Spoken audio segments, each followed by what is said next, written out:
in such a hopeless time, there is some hope, and that is you, the European Union itself.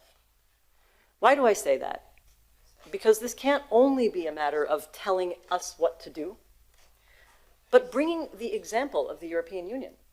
Okay, we forget that after World War II, the European Union not only was created, which I think is a miracle in itself, to be honest, but was one of the reasons why Europe has not descended once again into war.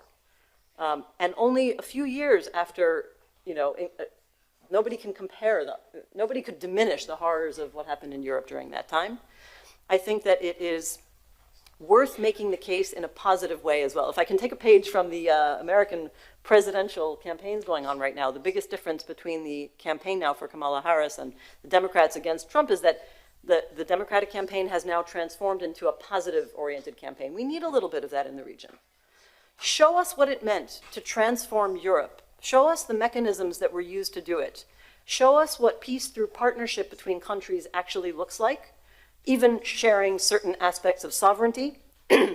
This opens up new visions beyond the traditional two-state solution based on walls, false separation, which can never really be the case, because even if we try to ethnically divide our populations, we are mixed. Israeli society has 20% Palestinians. We are interdependent in terms of climate, environment, resources, diseases, polio. You cannot separate the interdependence. We need to open up what a two-state solution actually means in terms of cutting one another off and think about it based on built-in partnership. I want to hear the realistic case. You talked about the failures of realism. I think it is unrealistic to be wedded to particular manifestations of a two-state solution from 25 years ago, when the opportunities are no longer there.